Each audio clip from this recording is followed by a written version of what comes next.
আচ্ছা মা, একটু কথা বলবো। বন্যার সময় ছোট ছোট ছেলে মেয়েদেরকে নিয়ে কিভাবে ছিলেন মা? হঠাৎ করে তো পানি দিয়ে ভরে গেছে, পরে আপনারা কিভাবে গেছেন?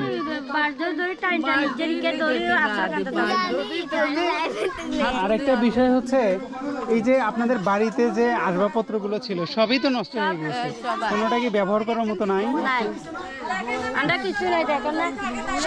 এই যে আপনারা দেখতে পাচ্ছেন যে এখানে যে লেপ তোষক থেকে শুরু করে যা ছিল, মানে এই যে টুয়ের উপরে পানি উঠছে, বাড়িগুলো তলায় গিয়েছিল, যে কারণে সব জিনিসপত্র নষ্ট হয়ে গিয়েছে। মা আপনি একটু আসবেন মা। ভিডিও করে চান।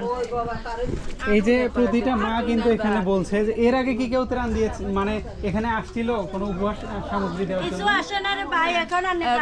অনেকেই কিন্তু বলতেছে যে প্রতিটা জায়গায় উপহার সামগ্রী পৌঁছে দিয়েছে, কিন্তু আমরা যেটা এসে যেটা দেখতে পাচ্ছি যে এই প্রত্যন্ত অঞ্চলে কিন্তু এখন অবধি কেউ আসে নাই। এই উপহার যে কি সেটা কেউ জানে না। আচ্ছা, আমরা একজন আব্বার সাথে কথা বলবো। আচ্ছা আব্বা, এখানে আপনারা কিভাবে ছিলেন বন্যার সময়? বন্যার সময় আমরা গতম বাইরে গেছি, ঘরে সমস্ত কিছু রেখে আপনারা চলে গিয়েছিলেন? আচ্ছা, যারা ছোট ছোট বাচ্চারা ছিল, সোনামণিরা ছিল, এদেরকে কিভাবে নিয়ে গিয়েছেন? এগুলো আগে ভাড়া দিছি। আল্লাহ, ঘরে এত দামি দামি জিনিসপত্র বা আপনাদের ব্যবহৃত যে জিনিস, মানে আমার জিন্দগিতে, আমার বয়স 80 বছর, আমার জিন্দগিতে আমি দেখি না তফানি। আসলেই কখনো এরকম বন্যা হয় না? এরকম বন্যা হয় না। আমি জানি, আমি এইটা খাটের উপর বসাতে দিলাম, দেখি রাত্রি 10টা বাজছে, ওই সময় ফোন একটা আসে কমনে কন্ডে, আমি বললাম তো খাটের উপরে মোবাইলের ইয়েও নেই, কারণ নেই।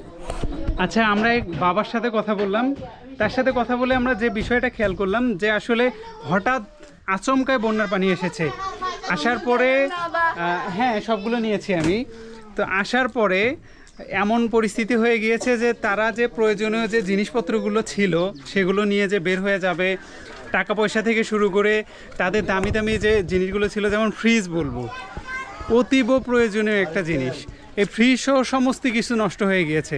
প্রিয় দর্শক, যারা এখনও বলছেন যে প্রতিটা জায়গায় ত্রাণ পাচ্ছে, অনেকে হয়তো দিচ্ছে, অনেক কষ্ট করতেছে, সবাই তো কষ্ট করতেছে, কিন্তু বলবো প্রত্যন্ত অঞ্চলগুলোতে একটু খেয়াল করেন।